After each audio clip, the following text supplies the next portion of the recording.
सास, माँ, बहू और बेटी। नहीं नहीं, ये कहानी इन सारे के सारे रिश्तों की नहीं, बल्कि 2 रिश्तों में ही सभी रिश्तों के होने की है। अरे बहू, मेरे और तेरे ससुर जी की रोटी मत बनाना, मैं बना लूंगी, दिन तक ठंडी हो जाती है।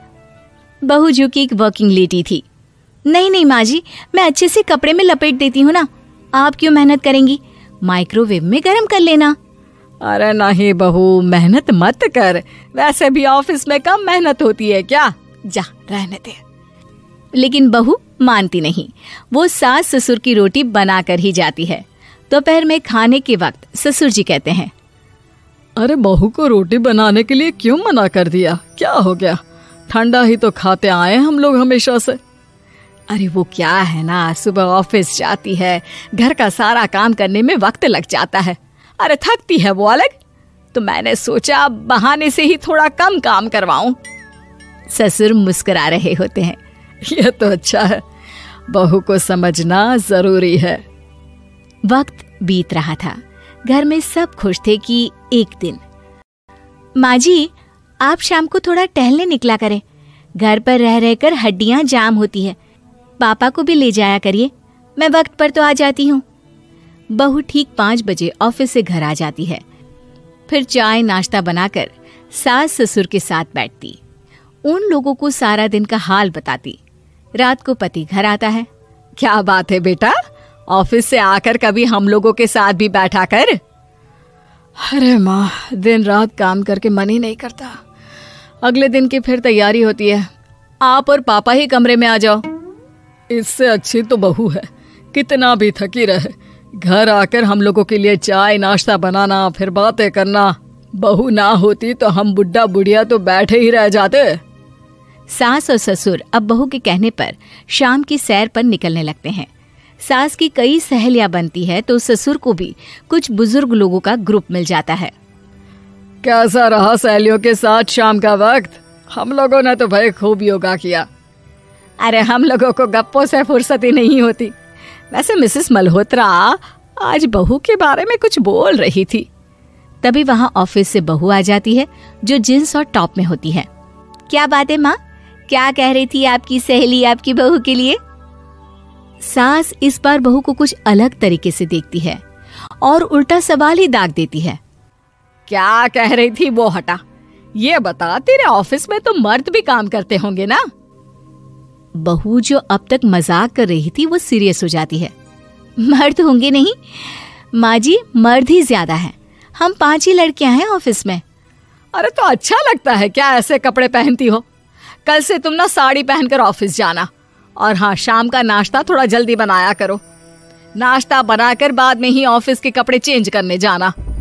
बहू को समझ में नहीं आता कि सास को हो क्या गया है, लेकिन वो कुछ नहीं कहती, सीधे किचन में जाकर चाय नाश्ता बनाती है और सास ससुर को दे देती है। अगले रोज बहू ऑफिस के लिए तैयार होती है तो खूब सुंदर सी साड़ी पहनती है और ऑफिस के लिए निकलने से पहले सास और ससुर के पैर छूती है और निकल जाती है।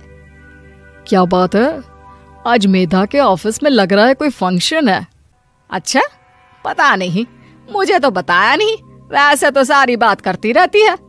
अरे देखा नहीं कैसे साड़ी पहनकर जा रही थी? अरे वो तो मैंने ही बोला है उसे। अरे अच्छा लगता है क्या रोज रोज ऐसे सूट या जींस में जाना? बहू हो, बहू बनकर रहो, और आप भी ना मेधा मेधा मत किया करिए, बहू बोला करिए, सर पर चढ़ जाएगी तो दिक्कत हो जाएगी। सास अब बहू को बहू जैसा रखने लगती है, हर बात पर रोका टोकी, हर बात पर ताने। क्या बात है, आजकल लेट आ रही हो ऑफिस से? अरे चाय के लिए भी देर हो जाती है, हम लोग फिर पार्क में भी देर से पहुंचते हैं। सभी की बहुएं वक्त से चाय नाश्ता करा देती है अपने सास ससुर को, बस एक तू ही है जो उस वक्त ऑफिस से निकलती है।